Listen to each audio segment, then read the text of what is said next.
وہ بیان کیا کرتے تھے کہ نبی پاک کی آنکھیں کیسی تھی، حضور کے جلوے کیسے تھے. وہ بیان حضرت خدیجہ کے بیٹے ہیں. کوئی ان سے پوچھتا کہ بڑے راضی رہتے ہو، ہند بڑے راضی رہتے ہو، تو حضرت ہند کیسے راضی کیسے نہ رہوں، راضی کیسے نہ رہوں. میرے بھائی کا نام علی المرتضیٰ ہے، بہن کا نام فاطمہ الزہرا ہے، ماں کا نام خدیجہ الکبریٰ ہے، اور باپ کا نام محمد مصطفیٰ ہے.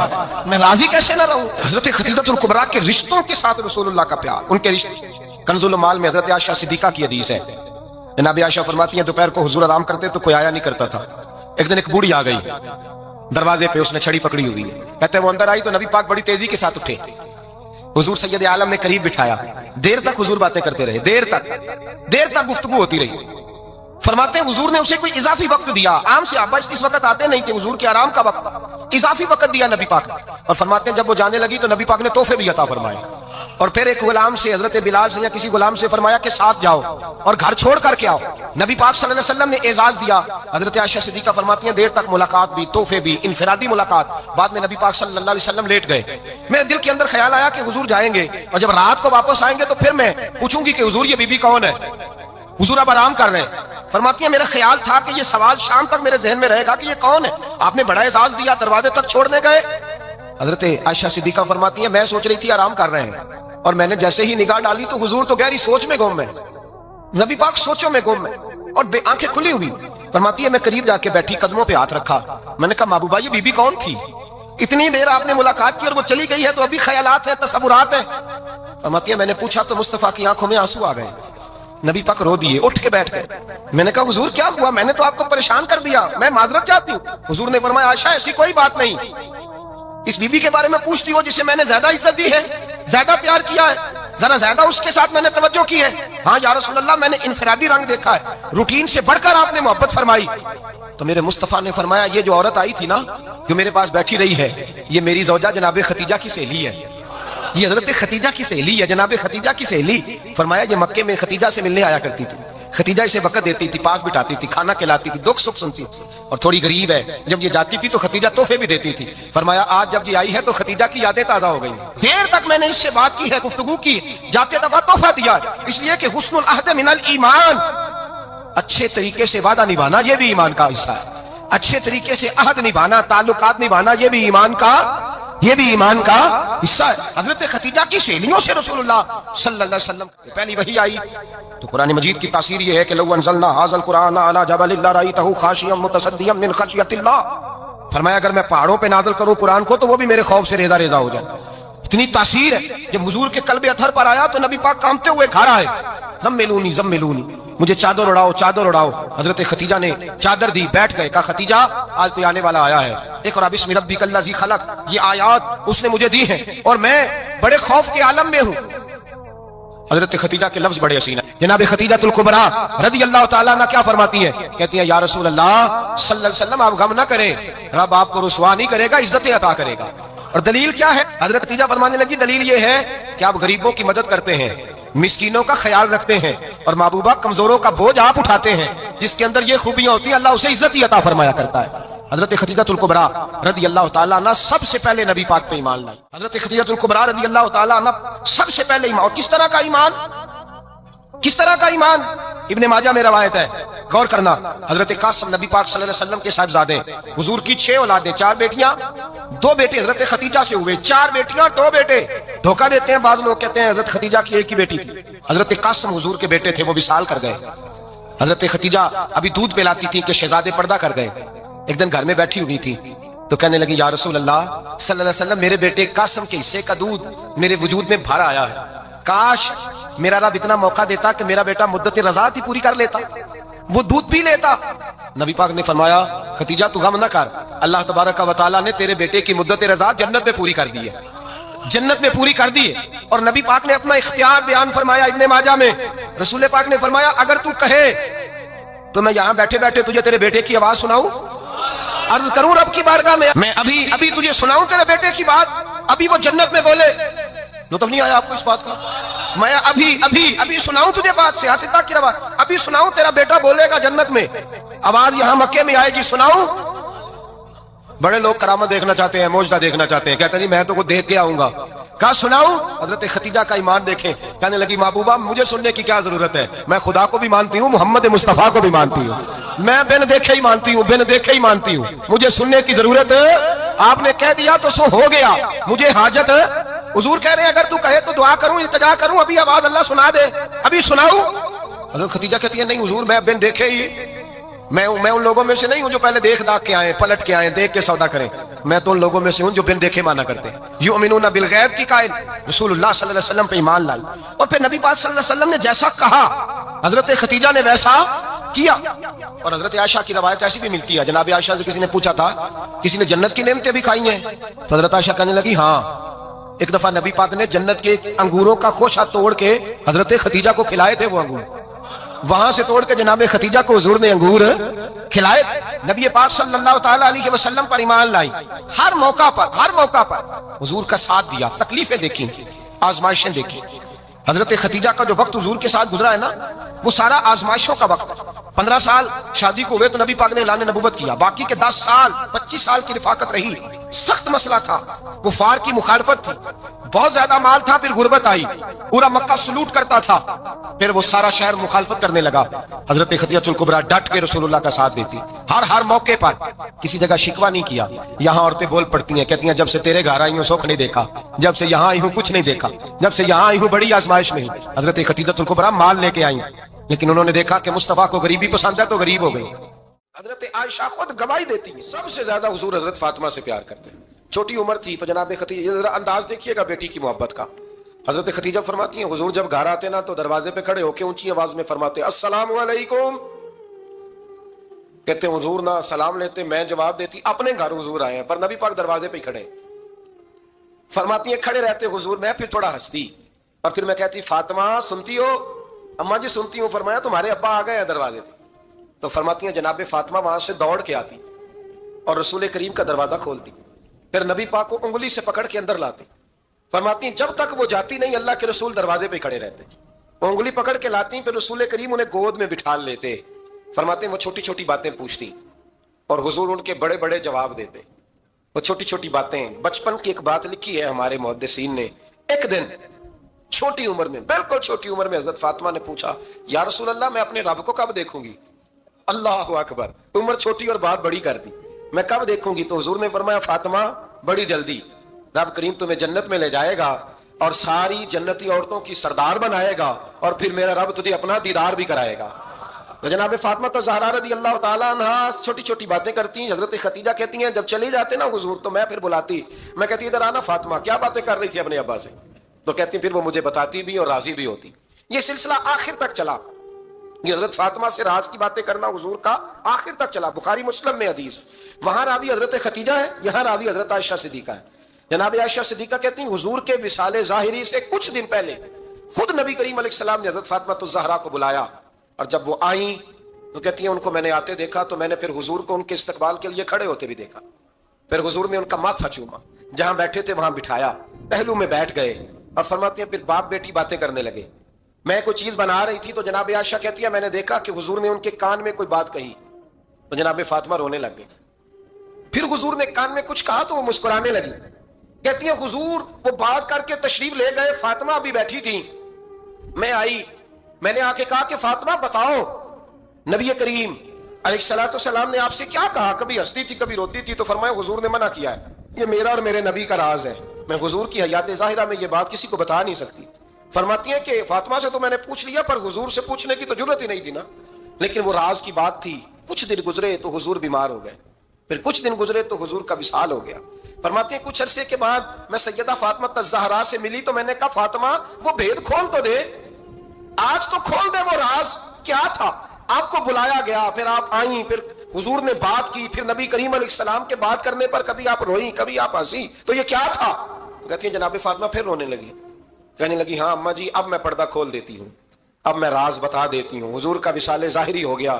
فرمانے لگی مجھے حضور نے بلایا اور میرے کان میں فرمانے لگے فاطمہ وقت تھوڑا رہ گیا ہے، اب تیرے والد نے جانے کا پروگرام بنا لیا ہے، اب نہ ٹائم آ گیا ہے بچھڑنے کا۔ فرماتی ہیں جب میں نے یہ بات سنی تو میں رو پڑی، حضور آپ بچھڑ جائیں گے؟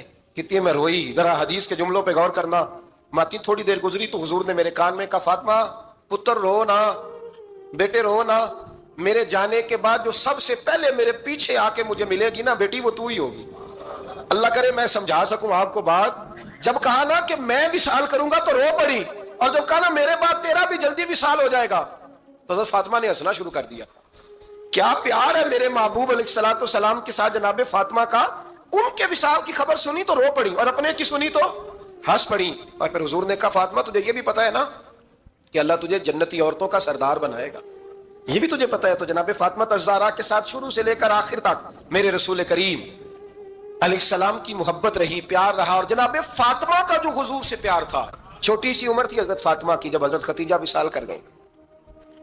تو کسی نے کہا فاطمہ سب سے پہلے گھر سے کب نکلنا ہوا؟ تو بخاری مسلم میں حدیث ہے، اللہ کے نبی نا بیت اللہ شریف کے سامنے سجدے میں تھے تو ابو جہل کو شرارت سوجی. شرارت، اس نے کچھ لوگوں سے کہا، عقبہ بن ابی معیط تھا، کچھ اور لوگ تھے، کہنے لگا میں ابھی رستے سے گزرا ہوں تو وہاں کسی نے اونٹ ذبح کیا ہے. تو اونٹ کی اوجڑی، آپ نے اوجڑی دیکھی ہے نا، جانور کی اوجڑی بڑی وزنی ہوتی ہے، اس میں گندگی ہوتی. اونٹ کی اوجڑی بڑی وزنی ہوتی تھی. کہنے لگا وہاں اونٹ کی اوجڑی پڑی ہے، وہ دیکھو نبی پاک معاذ اللہ سجدے میں ہے، تو معاذ اللہ ثم معاذ اللہ وہ اونٹ کی اوجڑی اٹھاؤ حضور کی گردن پہ رکھ دو. تھوڑا سا مشکل سے جمعہ پڑھنا پڑ جائے نا، اور تھوڑا سا مشکل سے پڑھانا پڑ جائے تو ہم دین کے بہت بڑے خدمت گزار بن جاتے ہیں. یہ دیکھو سجدے کتنی مشکل سے ہو رہے ہیں، یہ دیکھو سجدے کتنی مشکل سے ہو رہے ہیں، کتنی مشکل سے حضور کے سر انور پر اوجڑی رکھ دی. یہ وہ وقت ہے کہ نہ تو چچا ابو طالب ہیں جو پہنچ جاتے، نہ جناب ختیجہ ہیں جو بندوبست کرتی. تو کسی نے نا جناب ختیجہ کے دروازے کے سامنے منہ کر کے کہا کہ محبوب کے گھر والوں حضور کے سر اقدس پر اوجڑی رکھ دی ہے کسی، اور حضور سر اقدس اٹھاتے ہیں تو تکلیف محسوس کرتے ہیں. جناب فاطمہ کہتی پہلا دیہڑا تھا جب میں چہرے پہ کپڑا ڈال کے نا تو اپنے بابا کے لیے نکلی. فرماتی پہلا دن تھا، میں حرم کعبہ میں پہنچی، حضور کو سجدے میں دیکھا تو چھوٹے چھوٹے ہاتھوں سے میں نے اوجڑی نیچے گرائی. حضور بولے کچھ نہیں، نہ میں نے کوئی بات کی. میں نے حضور کی انگلی کو تھاما اور میں کنویں پہ لے آئی. حضور بھی نہیں بولے. جناب سیدہ فرماتی میں بھی نہیں بولی. حضور بیٹھ گئے اور میں کنویں سے پانی نکالنے لگی. میں حضور کی زلفیں دھوتی جاتی اور حضور روتے جاتے، زلفیں دھوتی جاتی اور حضور روتے جاتے. پھر حضرت فاطمہ نے جب حضور کی زلفیں دھو لی تو ہاتھ اٹھائے، کہا اللہ کہ جنہوں نے میرے بابا کو تکلیف دی ہے نا ان کو برباد کر دے. میں رات روایت پڑھ رہا تھا مشکات سے تو میں حیران ہو رہا تھا کہ یہ عجیب منظر ہے، یہ عجیب منظر ہے کہ جب طائف والے پتھر مارے اور نبی کریم علیہ السلام سے حضرت زید بن حارثہ کہ حضور دعا کریں یہ تباہ ہو جائے، تو نبی پاک کہ نہیں زید میں نے نہیں ان کے لیے تباہی کی دعا کرنی، یہ نہیں ٹھیک ہوتے تو ہو سکتا ہے ان کی نسلیں ٹھیک ہو جائیں. اور جب احد میں وہ لوگ پتھر مار کے دانت شہید کر دیں، حضرت ابوبکر صدیق جیسی ٹھنڈی طبیعت کا آدمی عرض کرے حضور دعا کریں یہ تباہ ہو جائے، تو حضور نے فرمایا اللہم اہد قومی فانہم لا یعلمون، یا اللہ میری قوم کو ہدایت دے، یہ جانتے نہیں یہ کیا کر رہے ہیں. حضور نے کبھی بھی کسی کے لیے دعائے ضرر نہ فرمائی. لیکن آج یہ عجیب منظر ہے، شاید یہ واحد وہ وقت ہے کہ جناب فاطمہ الزہرا نے جب کہا نا کہ اے اللہ انہیں برباد کر دے انہوں نے آج میرے والد کو تکلیف دی ہے. حضرت فاطمہ کی دعا سن کے تو حضور نے بھی ہاتھ اٹھائے، کہا اللہ جیسے میری بیٹی کہتی ہے نا ویسے ہی کر دے، اللہ کر دے انہیں برباد. فاطمہ جیسے کہتی ہے ویسے، اللہ کرے آپ کو سمجھ آئے میری بات کی کہ وہاں جہاں شدید تکلیف دی گئی وہاں حضور نے کسی کے لیے ایسی دعا، اور یہاں فرمایا اللہ جیسے فاطمہ کہتی ہے ویسے. اللہ اکبر. حضرت عبداللہ ابن مسعود کہتے ہیں کہ وہ دعا بھی میں نے سنی اور پھر میں نے ان سب لوگوں کو جن کے لیے جناب سیدہ نے دعا کی تھی ان سب کو پھر میں نے بدر میں کٹتے ہوئے بھی دیکھا، میں نے ان کی لاشوں پر گھوڑے چلتے ہوئے بھی دیکھے، پھر میں نے دیکھا کہ صحابہ انہیں گھسیٹ کر کنووں میں ڈال رہے تھے، میں غور سے دیکھ رہا تھا اور ان کے چہرے پہچان رہا تھا. تو مجھ سے کسی نے کہا عبداللہ تم کیا غور کر رہے ہو؟ تو میں نے کہا میں غور کر رہا ہوں یہ وہی ہیں سارے جن کے لیے سیدہ فاطمہ نے دعا کی تھی کہ یہ برباد ہو جائے، یہ وہی ہے میرے رسول کریم علیہ السلام کی ہر تکلیف کو جناب فاطمہ نے اپنی تکلیف سمجھا، ہر تکلیف کو. حضرت فاطمہ الزہرا کا کمال یہ ہے کہ انہوں نے میرے محبوب کا دکھوں میں ساتھ دیا، حضور کی تکلیف پر وہ تکلیف میں آتی، پریشان ہوتی. یہاں سے بات چلی 4-5 سال عمر مبارک تھی. حضرت فاطمہ کی کل عمر 29 سال ہوئی ہے. حضور کی عادت مبارکہ تھی جب سفر پہ تشریف لے جاتے تھے تو سب سے آخر میں سیدہ فاطمہ کے گھر جاتے، واپس آتے تو سب سے پہلے سیدہ فاطمہ کے گھر جاتے. مولا علی کہتے ہیں ایک دن میں نے عجیب نظارہ دیکھا، نبی کریم علیہ السلام سفر سے واپس آنے والے تھے، میں نے حضرت فاطمہ کو اطلاع دی کہ حضور آج پہنچ جائیں گے، تو انہوں نے گھر سارا صاف کیا، سجایا، سوارا، کھانا پکایا. لیکن فرماتی ہیں جیسے ہی حضور اندر داخل ہوئے نا گھر کے، جناب فاطمہ نے حضور کا چہرہ دیکھا تو ہاتھ پکڑ کے چومنے لگی. اور کہتے ہیں جب انہوں نے سر اٹھایا تو ان کا چہرہ سارا آنسوؤں سے بھرا ہوا تھا. تو رسول کریم نے بیٹی کے سر پہ ہاتھ رکھا, بٹھا لیا, فرمایا فاطمہ بیٹے رونے والی تو بات کوئی نہیں تھی, کیوں رو پڑی ہو؟ تو عرض کرنے لگی محبوبہ میں بچپن سے دیکھ رہی ہوں, محنت کرتے, جد و جہد کرتے, مشقت کرتے, یا رسول اللہ آج آپ آئے ہیں تو آپ کے چہرے پر تھکاوٹ کے آثار ہیں, حضور وجود تھکا ہوا ہے. یا رسول اللہ میں نے ساری زندگی آپ کو کام کرتے دیکھا ہے, مدینے والے حبیب مجھے بتا تو صحیح کام کب تک کرنا ہے؟ کوئی وقت آئے گا جب آپ کی کمر بھی بستر سے لگے, کوئی ٹائم آئے گا آپ گھر میں بیٹھیں من پسند غذائیں کھائیں, حضور کب تک یہ جد و جہد کرنی ہے, کب تک یہ کام ہوگا؟ جناب فاطمہ فرماتی حضور نے میرے آنسو پوچھے. مولا کائنات شیر خدا فرماتے ہیں نبی کریم علیہ السلام فرمانے لگے فاطمہ تیرے باپ کی ڈیوٹیاں بڑی زیادہ ہیں, جب تک دنیا کے آخری کونے تک دین نہیں پہنچ جاتا اور جب تک اینٹیں اور پتھر بھی میرے دین کا پیغام سن نہیں لیتے اتنی دیر تک تیرا باپ جد و جہد کرتا ہی رہے گا. تو جناب فاطمہ نے وہ سارے رنگ دیکھے رسول کریم علیہ السلام کی حیات مبارکہ کے. پھر یہ ساری کیفیت جب دیکھی نا کہ حضور اتنی محنت کرتے ہیں تو پھر جناب فاطمہ کو میرے نبی کی امت سے پیار بڑا ہو گیا صلی اللہ ہو. سمجھیے گا اس بات کو, امت مسلمہ سے حضرت فاطمہ کو بڑا. امام حسن کہتے ہیں میری اماں سارے کام کرتی تھی گھر کے, میرے رسول کی شہزادی کو چھالے پڑ جاتے. کچا مکان جناب فاطمہ جناب فضا آپ کی لونڈی تھی, ان سے مٹی منگاتی اور گھر میں لیپا پوتی کرتی, پھر جھاڑو دیتی. امام حسن اور حسین کے درمیان پورے سال کا فرق نہیں, 11 مہینے کا فرق, دونوں بچوں کو سنبھالتی. جناب علی کی والدہ حضرت فاطمہ بنت اسد بوڑھی تھی, جناب فاطمہ وہ کھول کے نوکری کرتی کہ حضرت فاطمہ بول پڑتی, حضرت فاطمہ بنت اسد بول پڑتی. کہتی بیٹے فاطمہ میرا اتنا نہ خیال رکھا کر, تیرے اپنے بھی بچے ہیں. جناب فاطمہ فرماتی آپ صرف علی کی ماں تو نہیں نا, آپ میری بھی تو ماں ہے نا. یہاں بیبیاں فلسفہ بیان کرتی ہیں, وہ کہتی ہیں جی کس حدیث میں آیا ہے ساس سسر کی خدمت فرض ہے؟ میں نے کہا کسی میں بھی نہیں آیا. ہم کیا کہہ رہے ہیں, کسی میں بھی نہیں آیا, لیکن یہ تو آیا ہے نا کہ شوہر راضی ہو تو اللہ راضی رہتا ہے. تو اگر شوہر ماں باپ کی خدمت سے راضی ہوتا ہے تو کرو خدمت, اس کو تو راضی کرنا ہے نا, اس پر تو توجہ دو. حضرت فاطمہ پھر چکی پیستی, چکی چکی یہ آسان جملہ نہیں, کہہ جاتے ہیں ہم, سن لیتے ہیں آپ.